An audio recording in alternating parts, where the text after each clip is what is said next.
Gente amada, eu trago aqui, obrigado, um texto de Mateus, que é um texto muito precioso, sobre o qual eu jamais falei. Vou inaugurar aqui na minha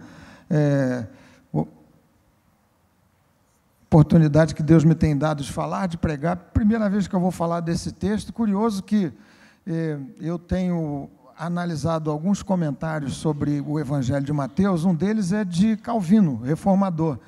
E sabem que Calvino passou batido por esse texto? Achei tão interessante. Existe um comentário em que Calvino analisa detalhadamente o Evangelho inteiro de Mateus. Curiosamente, justamente os dois versos que nós vamos ler aqui nessa noite passaram, por alguma razão, fora do ocular de Calvino. Mas é um texto muito precioso, super sugestivo, apenas 2 versículos, e que tratam da cura da sogra de Pedro. Você já deve ter ouvido falar de algumas brincadeiras, assim, muito sem graça, infames sobre esse texto, né? Provavelmente, poucas vezes, você deve ter sido levado a refletir com mais profundidade sobre o texto em que Jesus, indo à casa de Pedro, cura a sua sogra. Já deve ter ouvido aquela brincadeira totalmente sem graça, alguém dizendo que Pedro negou a Jesus porque, numa espécie de vingança, porque Jesus curou a sogra de Pedro. Que coisa mais sem graça. E tanto que vocês não riram, né? Realmente é uma piadinha super sem graça. Mas é um texto muito precioso, 2 versos, e que tratam de um elemento, como disse no domingo passado, que acaba quase que dominando uma boa parte das nossas grandes preocupações, que tem a ver com o estado da nossa família, da nossa casa.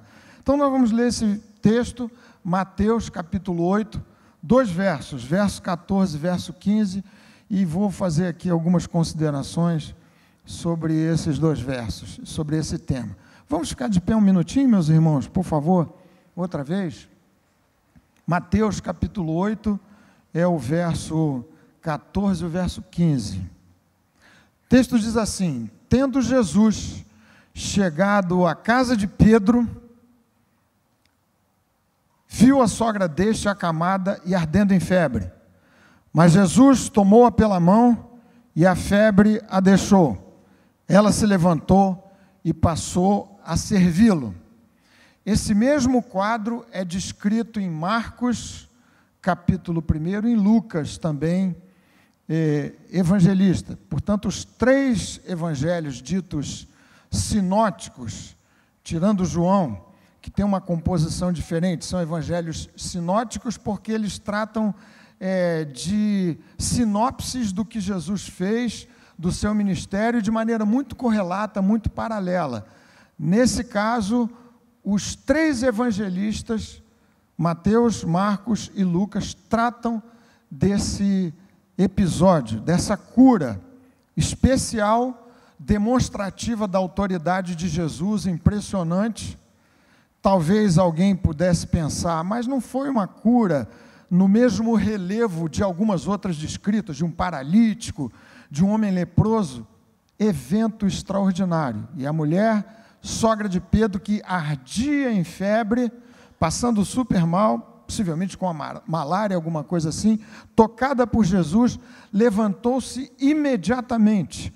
Não foi uma cura progressiva, ficou melhor, se sentiu um pouco melhor, dias depois se levantou imediatamente, passou a servir a Jesus. Outros textos, os 2 outros, indicam que passou a servir a toda a casa.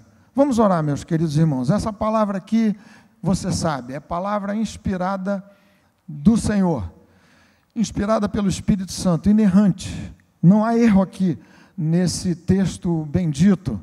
Ele é suficiente para nos conduzir ao altar de Deus, à sua santíssima presença, e por meio do Evangelho aqui registrado, é que nós temos essa tão maravilhosa salvação.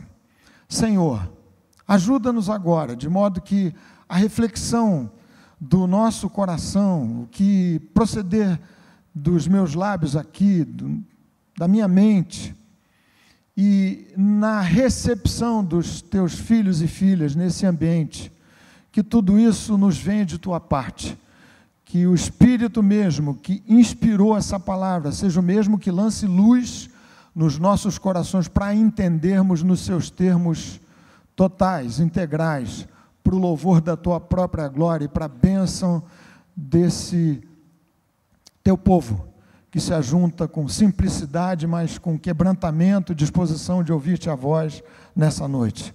Em nome de Jesus. Amém. Amém. Podem se sentar. Está tudo em paz com vocês, meus queridos irmãos? Amém. Você pode dizer amém com força. Amém. Que bom.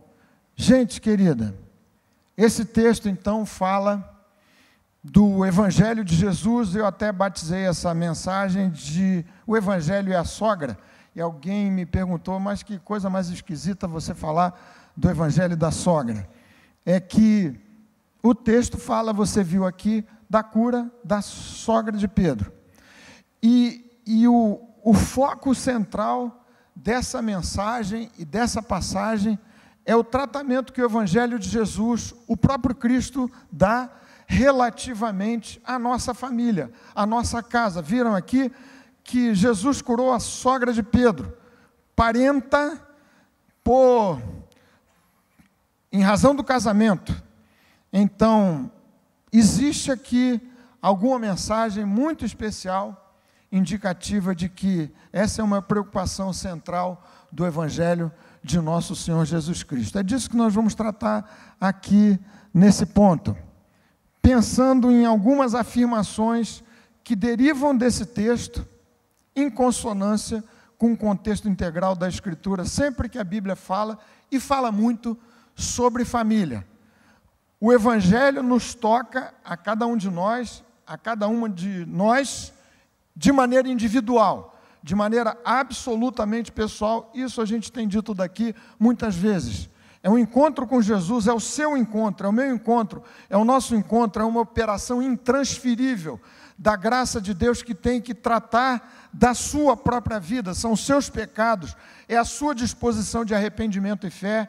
Isso não se pode transferir de um para o outro. Entretanto, a Bíblia trata, sim, dessa preocupação central de Deus e do próprio Evangelho, no sentido de alcançar a família. E aqui, então, eu quero enunciar algumas questões associadas ao ambiente familiar, na expectativa de que o Espírito Santo nos abençoe e nos visite nessa noite. Primeira afirmação que esse texto me permite fazer é que as famílias são ambientes disfuncionais por excelência. É claro que tirando a sua família. As famílias são ambientes disfuncionais por excelência. Talvez eu pudesse dizer, menos a sua e a minha. As demais todas são ambientes de muita disfuncionalidade.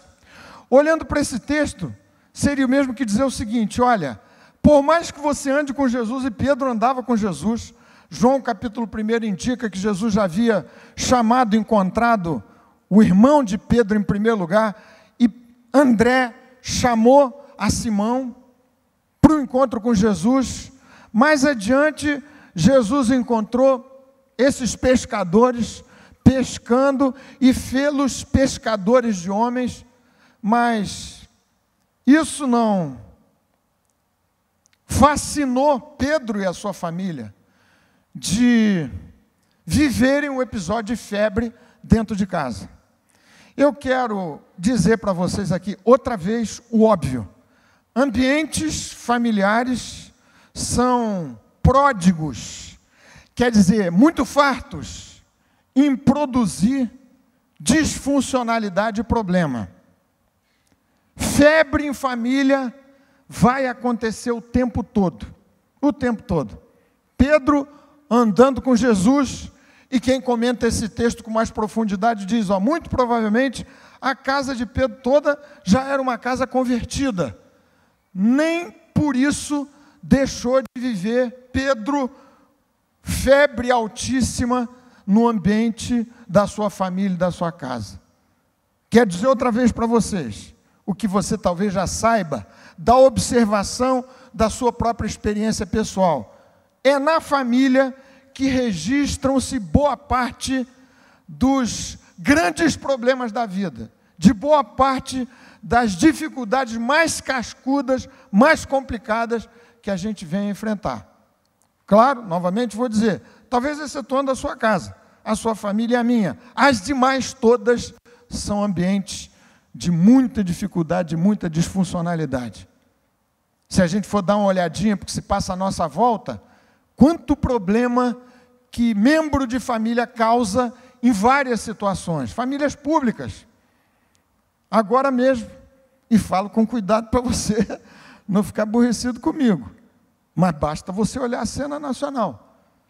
Crise daqui e dali, pela indiscrição ou pela falta de temperança de filhos, de gente instalada no poder. Lá na Inglaterra, é o tempo todo, aqueles nobres ingleses, a família real inglesa, mas já percebeu que monte de problemas acontecem ali o tempo todo. Mais recentemente, um dos príncipes, é o príncipe Harry, acho que é ele, aquele russinho, que viveu uma adolescência para ninguém botar defeito, aprontando de todo jeito. Noitadas, bebedeiras, namoradas mil. De repente resolveu casar com a americana atriz Meghan Markle, um nome mais ou menos assim, divorciada para desespero da família real inglesa. E agora as revistas de gossip, de fofoca, qualquer coisa assim, têm dito que Meghan vive às turras com a concunhada Kate. Embora os dois irmãos, Harry e William, parece que se dão muito bem. Família, então, é um ambiente pródigo para problemas que vão ter que ser enfrentados pelo Evangelho de nosso Senhor Jesus Cristo. E aqui estou fazendo a ressalva para você não se sentir ofendido comigo. Tira a sua família do meio, mas me permita falar genericamente. Famílias são ambientes disfuncionais por excelência. Você quer um pouco mais de exemplo? Pegue as famílias registradas no Antigo Testamento. Desde a primeira família, problema da tentação, a serpente, e foi um jogo de empurra terrível entre Adão e Eva. Quem é que pecou? Foi a mulher que o Senhor me deu. Mais adiante, aliás, muito pouco adiante, dois irmãos se desentendem a ponto da palavra de Deus registrar o primeiro assassinato em família, coisa louca. Já parou para pensar nisso? A família dos patriarcas, a quem o Senhor fez, por exemplo, Abrão, Gênesis capítulo 12, chamado para ser o pai da fé, em quem haveriam de ser abençoadas todas as famílias da terra. Agora leia com atenção o trajeto, a trajetória da construção da família do homem de Deus, do pai da fé, Abrão. Quantas disfuncionalidades, inclusive patrocinadas e protagonizadas por ele mesmo. Pelo menos 2 vezes expôs a sua mulher, dizendo mentirosamente, era meia verdade. Como não existe meia verdade, era uma mentira total, que não era sua mulher, que era sua irmã. E ela ficou exposta a uma situação de adultério, não fosse uma intervenção milagrosa de Deus. Isso aconteceu na família do pai da fé. E vai avançando um pouco mais. Depois, os netos de Abrão, Esaú e Jacó, em luta, reída, por conta de uma série de episódios que foram acontecendo. Tomem-se os exemplos dos reis Davi, homem segundo o coração de Deus, uma casa super complicada, rebelião dentro de casa, ele próprio dando um péssimo exemplo para dentro da sua família, e vendo Absalão reproduzir o seu próprio pecado oculto, então de maneira escancarada, problemas em família. Vá um pouco mais e analise a família especialíssima na qual o Espírito do Senhor fez Jesus nascer. Os seus irmãos não creram em Jesus, mas adiante sim, Tiago se tornou apóstolo, mas a palavra de Deus diz que nem os seus irmãos criam nele.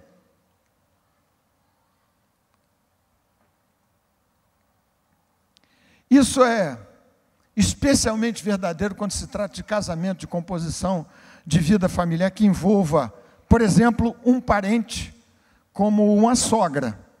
Houve um político brasileiro, já de muito tempo atrás, que dizia que cunhado não era parente. Teve problema lá político com seu cunhado, Brizola, João Goulart e tudo mais, Jango, alguma coisa assim, e ele disse: cunhado não é parente, para se eximir de qualquer responsabilidade. Mas você imagine aqui comigo, vocês, adolescentes, jovens, quero dizer para vocês, novamente, uma lição óbvia.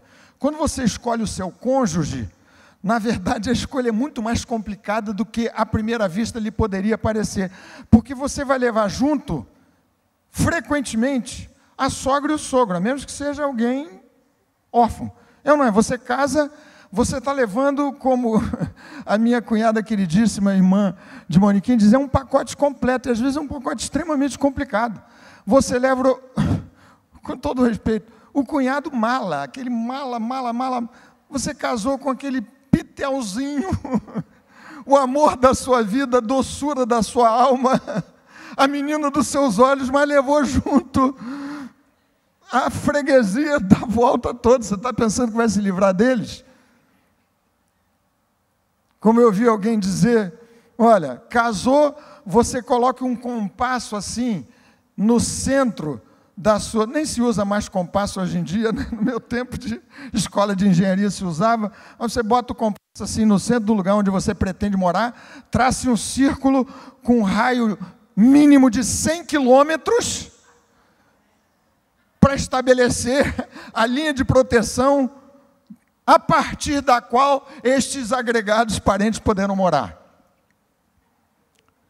Você já tem muita dificuldade para escolher o cônjuge. Imagine essa escolha que envolve o pacote completo.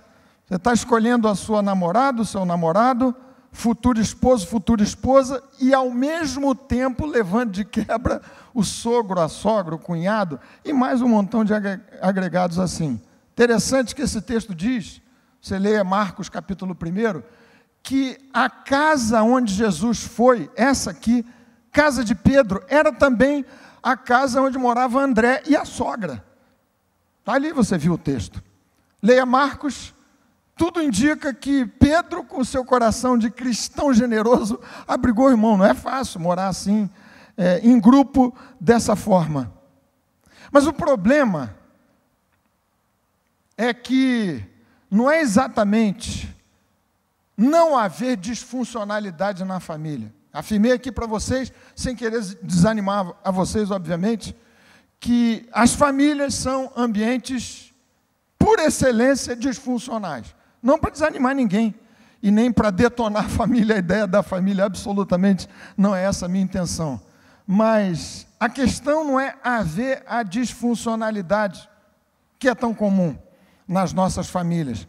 O problema é quando a disfuncionalidade vive sozinha, dentro de casa, sem uma intervenção constante da graça de Deus, sem uma operação insistente do Espírito do Senhor para contrabalançar essas disfuncionalidades que se instalam normalmente no ambiente familiar e na sua própria casa. Foi assim com os patriarcas. E você lê aqueles textos maravilhosos ali, daquelas histórias sensacionais da fé, o que você vê é a disfuncionalidade, é o fracasso pessoal, são os problemas em família, não andando sozinhos, fazendo a biografia daqueles grandes homens e mulheres de Deus, mas a presença interventora, milagrosa de Deus, operando de maneira extraordinária para reverter aquelas 1000 disfuncionalidades descritas na experiência e na história daquelas famílias. Segunda afirmação que se pode fazer, lendo a Bíblia, sempre que ela trata de família, e lendo esse texto em particular, na verdade uma afirmação óbvia, decorrente da anterior, é um corolário do que acabamos de dizer. Se as famílias são um ambiente disfuncional por excelência, também eu posso afirmar aqui para vocês que alguns dos maiores desafios à nossa fé e, ao mesmo tempo, algumas das provas mais definitivas da autenticidade da sua fé, da qualidade da sua experiência com Jesus, estarão dentro de casa, dentro da sua família. Já lhes disse que a história desse texto que a gente acabou de ler, do seu contexto, indica que Pedro abriu seu coração para abrigar o seu irmão André, não se sabe em que bases, e a sua sogra. Não estou aqui querendo defender a tese de que você tem que, a partir de hoje, chamar a sua sogra para viver com você dentro da sua casa. Você que sabe que tipo de composição familiar vai ter que acontecer. Mas o que o texto indica é que na casa vão estar, se não os maiores desafios à sua fé, alguns dos maiores. Isso eu posso afirmar com toda tranquilidade. E ao mesmo tempo, é justamente dentro da sua casa, dentro da sua família, que a qualidade da sua experiência com Jesus haverá de passar pelos maiores testes. E se não pelos maiores, por alguns dos maiores, demonstrativos da realidade da sua conversão. Por algumas razões. Entre outras, pelo fato de que, dentro de casa, você é exatamente quem você é. Não é assim? Dentro de casa, você está completamente livre de qualquer tipo de constrangimento social. Se isso não acontece na lua de mel, logo depois, nos primeiros dias. Você vai vivendo, vai deixando de se proteger para viver uma persona, um personagem, que eventualmente a gente vive em outros ambientes, no trabalho, aqui mesmo dentro da igreja, nas nossas relações sociais, outras, mas dentro de casa não. Você é quem você é mesmo, sem retoques. Acho que já citei para vocês aqui uma ideia que de vez em quando me passa pela cabeça. Já imaginou se, do jeito que acontece esse infame programa, Big Brother Brasil, na sua 17ª, 18ª edição, sei lá, olhando o que se passa dentro de uma casa. Se isso acontecesse dentro da sua casa, e a gente projetasse os melhores momentos aqui no telão da igreja, de vez em quando, já imaginou? É claro que tem conversas suas próprias, que são da sua intimidade, mas eu me refiro a determinados lances que se passam em família, como um que aconteceu quando eu, pela primeira vez, assumi aqui o pastorado da igreja, há mais de 30 anos atrás. Novo, jovem ainda, embora eu já soubesse como é que funciona a dinâmica do crescimento da igreja em Cristo, não deveria me surpreender com o episódio, mas foi um episódio meio chocante. Eu tinha acabado de ser colocado aqui como pastor da igreja, jovem ainda, um dia liguei para uma pessoa, crente, e dessa crente assim, turbinada, pentecostal, para valer. Liguei, e quem atendeu o telefone foi a filha da pessoa com quem eu queria falar.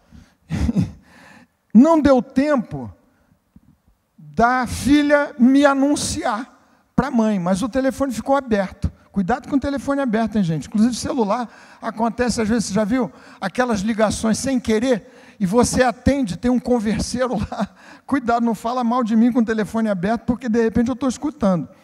Mas foi justamente o que aconteceu. O telefone aberto, enquanto a jovem ia chamar a mãe com quem eu queria falar, mas não deu tempo dela me anunciar. Dizer, o pastor Theo da igreja de Betânia está querendo falar com você. Não deu tempo. A mulher estava enfurecida aos palavrões. Gente, nunca ouvi tanto palavrão junto. Nem na minha adolescência, quando brincava de garrafão com o Ricardo Boechat por aqui, que faleceu recentemente. Negócio de louco ouvindo aquele monte de palavrões. Coitado da moça, da mulher, da senhora. Porque a jovenzinha filha deveria ter, sei lá, cortado a ligação, feito alguma coisa, um movimento brusco. Ela finalmente anunciou: mãe, é o pastor Theo. A pobre da mulher veio falar comigo, tão sem graça.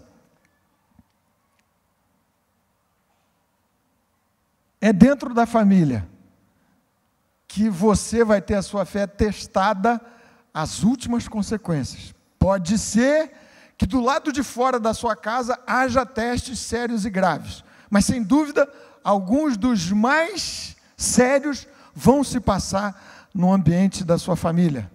Há textos tão preciosos da palavra de Deus que reforçam esse ponto que eu estou procurando trazer para vocês. Por exemplo, Paulo, escrevendo a Timóteo, na sua primeira carta, diz assim: porque se alguém não tem cuidado dos seus, especialmente pelos da sua própria casa, tem negado a fé e é pior do que o descrente. Paulo, escrevendo aos Efésios, texto e conceito que ele repete outras vezes, tratando das relações entre marido e mulher, ele diz: maridos, amai as vossas mulheres como Cristo amou a igreja e a si mesmo se entregou por ela. Agora, para um instantinho. Você acha que existe algum tipo de desafio maior do que esse proposto aos maridos, como demonstração da realidade da minha conversão a Jesus? Porque o segundo grande mandamento declara o seguinte: amarás ao teu próximo como a ti mesmo. Mas aqui Jesus me coloca o seguinte desafio: marido, ame a sua esposa não como eu me amo, muito mais do que isso, como Cristo amou a igreja e a si mesmo se entregou por ela. É um super desafio. Vou logo dizendo para vocês, querida Moniquinha está por aí em algum lugar, eu não dou conta desse desafio, a menos que o Espírito Santo me socorra. Claro que eu não dou conta. Mas significa dizer que a prova derradeira da realidade da minha conversão vai se estabelecer dentro da minha casa, dentro da minha família, em muitos aspectos, em muitas instâncias. Pedro, escrevendo a sua primeira carta a propósito e a respeito da mesma questão, ele diz: maridos, tratem as vossas esposas como vaso mais frágil, com dignidade, sabendo que são vocês herdeiros da mesma graça da fé, para que não se interrompam as vossas orações. Então, eventualmente, alguns maridos que tratam cavalarmente as suas esposas acham-se homens de oração, mas é uma oração absolutamente interrompida, que simplesmente não funciona, Deus não ouve. É o que Pedro diz. É dentro do ambiente familiar que estarão grandes desafios para o florescimento da minha fé. Não é só para demonstração da autenticidade da sua conversão, isso sim, também. Mas, justamente porque são ambientes complexos e sempre, invariavelmente, super disfuncionais, em maior ou menor grau, em maior ou menor escala, ali estará um grande laboratório para você se tornar realmente um homem ou uma mulher de Deus. Oportunidade imperdível, escola de cristianismo, de que você não pode se afastar e negar jamais. Eu não quero deixar de conversar sério com vocês sobre isso. Mas são situações que se passam, que acontecem. Já imaginou um marido crente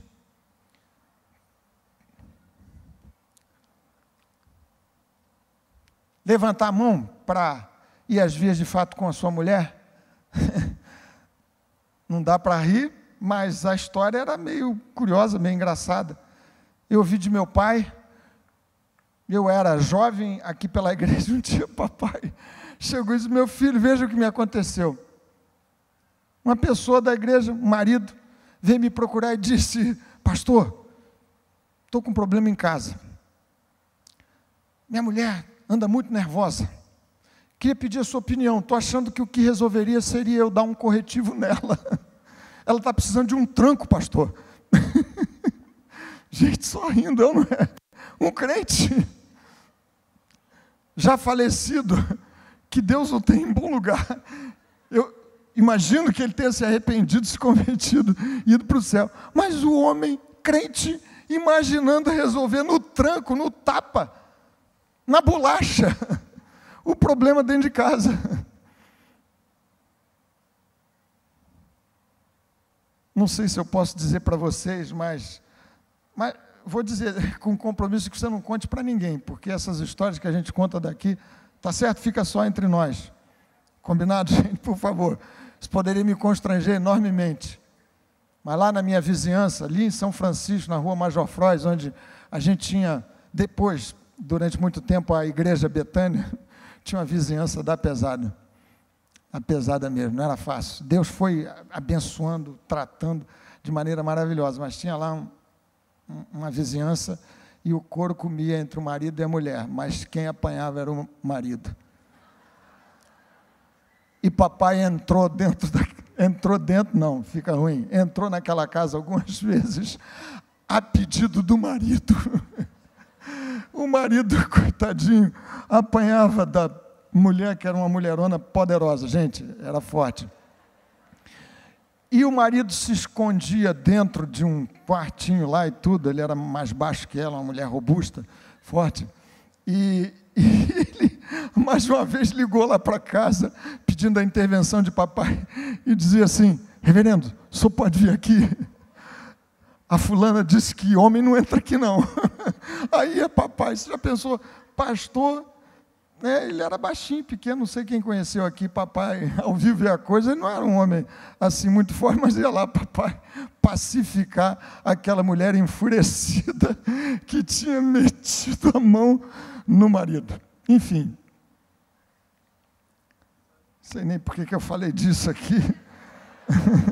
Tem nada a ver, tem a ver com o ponto, é que você vai ser desafiado dentro da sua casa a ser de Jesus dentro de casa.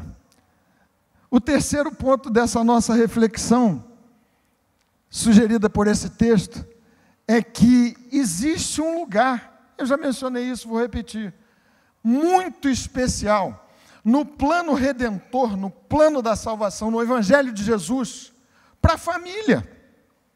É assim desde Gênesis, o tempo todo, textos que já citei, mas alguns em particular, de que a gente não pode se desviar. Deus havia determinado a destruição de Sodoma, lugar promíscuo, terrível, violento, pecador ao extremo, mas só que lá morava o sobrinho de Abraão, Ló. Meio mala o Ló, porque ele causou vários problemas a Abraão. Abraão teve que entrar em guerra por conta de Ló. Mas enfim, lá estava Abraão. E por amor desse homem de Deus, Deus foi até Sodoma, mandou um anjo e disse: vocês vão sair, Ló e sua família inteira.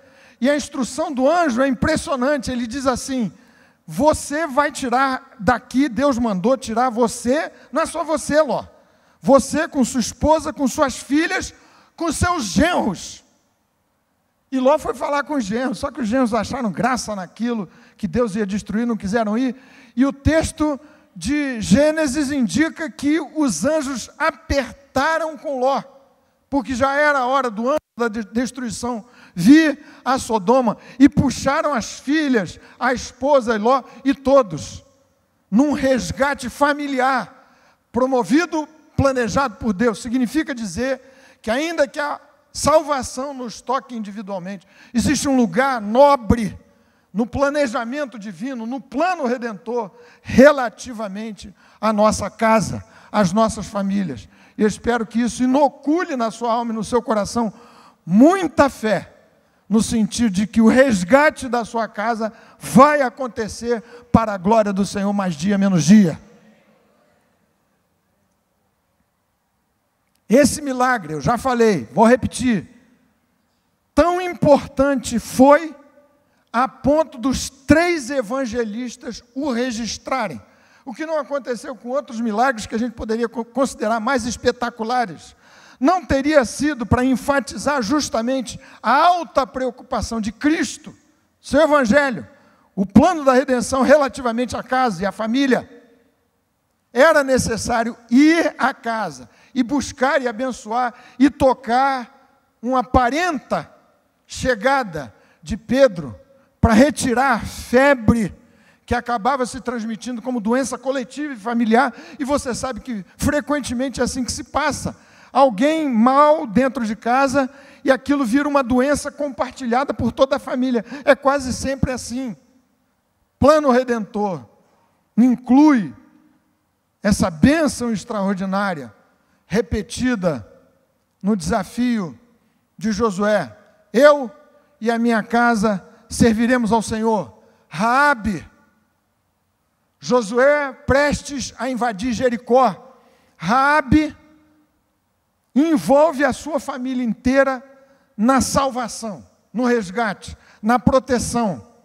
É a família caminhando para o Novo Testamento, muitos quadros especiais, a começar por Atos dos Apóstolos. Primeira instância em que o Espírito de Deus se derrama sobre gentios. Cornélio, com toda a sua família, com toda a sua casa. O Espírito de Deus os visitando de maneira extraordinária. Tão grande é a preocupação e o valor que Deus dá à família, ao seu resgate, que você sabe, metáfora maravilhosa, insistentemente usada por Deus para representar o mais forte dos amores. Esse da aliança de Cristo com o seu povo, com a igreja.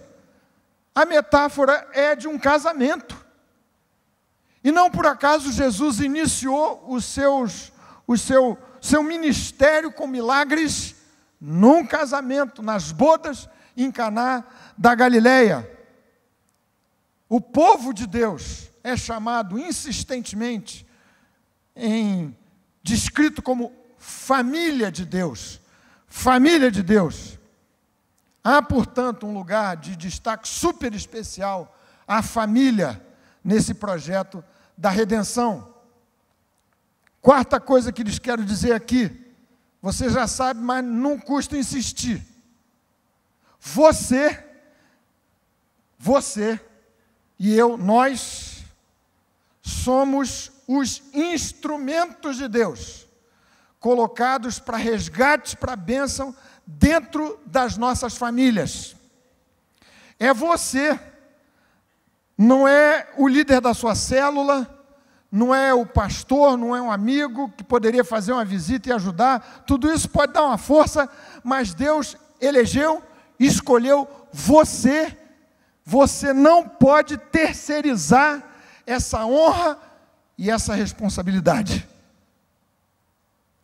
Jesus só tocou a sogra de Pedro porque Pedro abriu as suas portas, as portas da sua casa, para levar Jesus para lá. E em lá chegando, Lucas, Marcos, correlato a esse aqui que nós acabamos de ler, indicam que Jesus entrou e logo lhe falaram, provavelmente o próprio Pedro, Simão e André, seu irmão, lhe falaram a respeito da doença e da febre altíssima da sogra de Pedro. É com você. Você tem que ser a ponte, o canal, o instrumento a quem Deus haverá de usar para trazer bênção da salvação e as bênçãos agregadas nesse glorioso pacote da graça da salvação em Cristo Jesus, o nosso Senhor e a nossa vitória. É com você. Não transfira. Você tem que agir com sabedoria, e já que essas histórias me estão vindo aqui à cabeça, vem mais uma. Tem que ter sabedoria. Não sei se já falei para vocês, licença poética aqui, para quem já passou dos 50 anos, para repetir alguma coisa, pode ser. Mas também eu vi essa de papai, ele sendo apresentado na porta da igreja, nem era nesse templo, lá no templo antigo, a uma senhora acompanhada do seu marido. E a senhora, membro da igreja, apresenta a papai o seu marido, a quem ela gostaria de levar a Cristo. Ela apresenta dizendo assim: pastor, meu marido está aqui, vê a igreja e tudo, ele não é crente não, duro de coração, mas Deus está trabalhando na vida dele. É o tipo da abordagem que você deve evitar, né, meu querido irmão e irmã? Se referir aos seus filhos, que talvez no momento não estejam na igreja, como se eles não fossem do Senhor.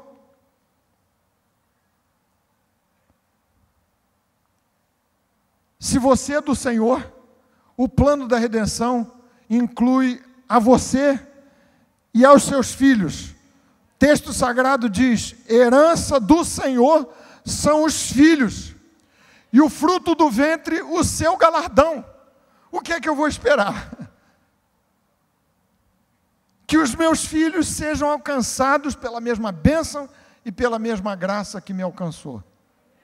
E profeticamente, você, dentro da sua casa, haverá de se referir aos seus familiares como já os enxergando lavados pelo sangue de Jesus, novas criaturas em Cristo, ao invés de repetir insistentemente para ele, que é duro de coração, que é rebelde, que tudo mais. Não seria melhor você profetizar na direção dele, enxergando o novo homem em Cristo, a nova mulher no Senhor, o que pode acontecer por intervenção da mesma graça que alcançou a sua vida? Mas é com você e comigo.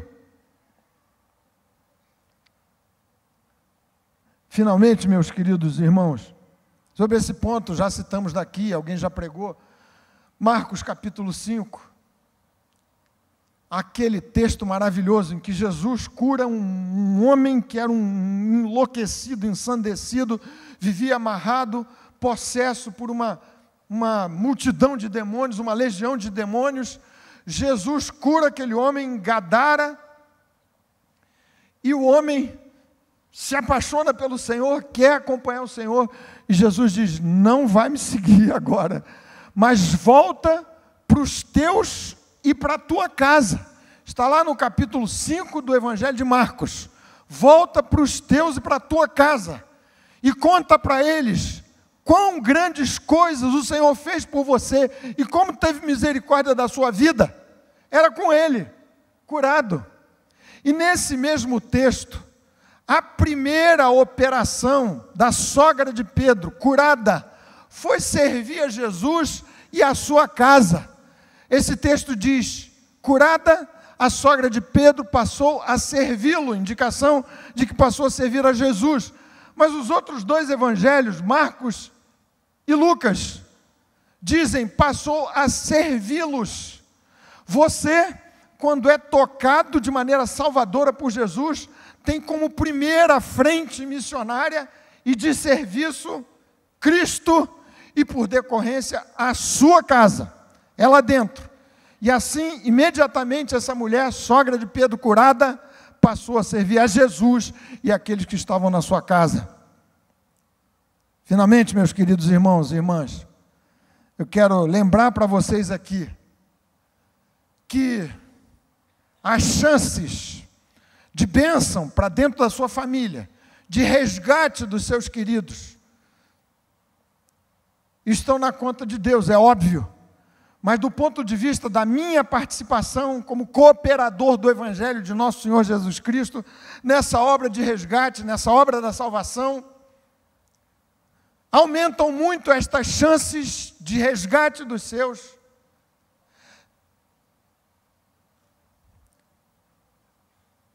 Na medida em que você e eu, nós, acertamos a nossa própria vida com Jesus. Pedro se acertou com Jesus primeiro, encontrou-se com Jesus, foi chamado pelo Senhor, teve o seu nome trocado. Você vai passar a se chamar Pedro, naquele primeiro encontro. Depois largou as redes. Vinde e eu farei de vocês pescadores de homens. Venham e vocês vão ser pescadores de homens. E Pedro seguiu a Jesus. E então, por conta desse acerto pessoal de Pedro com Jesus, a bênção entrou de maneira extraordinária para a casa de Pedro, alcançando até a sogra. Gente amada, você precisa se acertar. Aqui os pais, novamente, tanto o pai preocupado com a saúde espiritual dos seus filhos, mas será que o seu exemplo é estimulante dentro da sua casa? Pais que dariam tudo para ver os seus filhos dentro da igreja, abençoados aqui, mas será que o tipo de evangelho que você vive dentro da sua casa é estimulante? Filhos que querem ver os seus pais convertidos, será que você já se acertou com Jesus a ponto de você ser um grande estímulo para o seu pai, para a sua mãe, para os que vivem com você, de modo que olhando para o seu comportamento, para a sua vida, vão dizer, esse menino, essa menina passou por uma experiência que o transformou de maneira extraordinária. Começa pelo acerto da sua própria vida com Jesus. Você sabe, pastor Antônio Carlos já falou várias vezes a sua experiência de conversão aqui na nossa Betânia, no tempo da nossa juventude.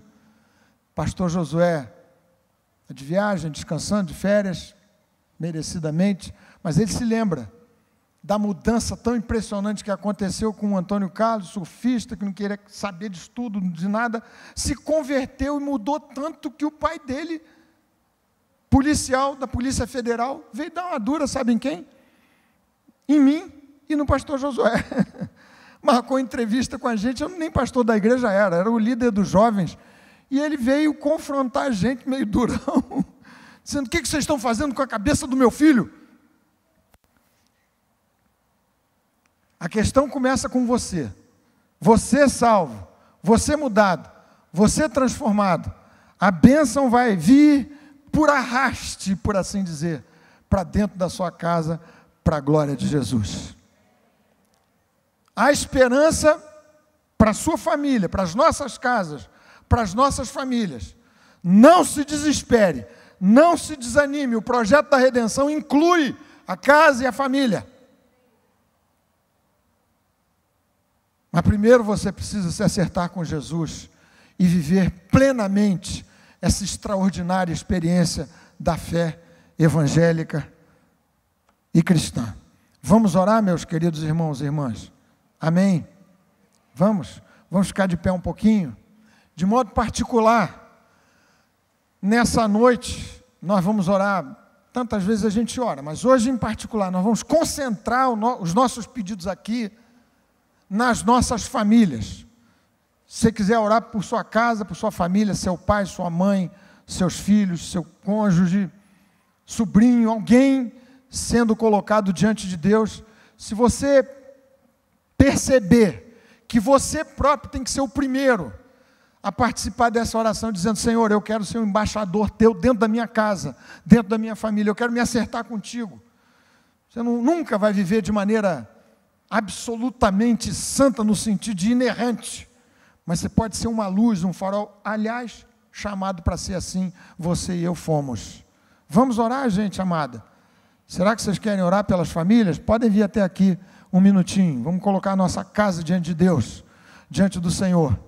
Os filhos, os pais, quem ainda anda distante de Jesus, vamos colocar essa gente toda preciosa e amada, a quem o plano redentor se dirige, e inclui no altar do Senhor.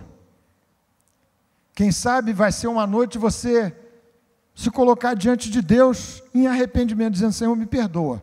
Às vezes em que eu fui tão imprudente, estúpido, bruto, no mau uso das minhas palavras, violento, é coisa para a gente se arrepender, pedir que Jesus nos limpe, nos lave, e me ajude a viver aquele compromisso que eu, de outra forma, sem uma intervenção misteriosa e milagrosa do Espírito de Jesus, jamais conseguirei viver.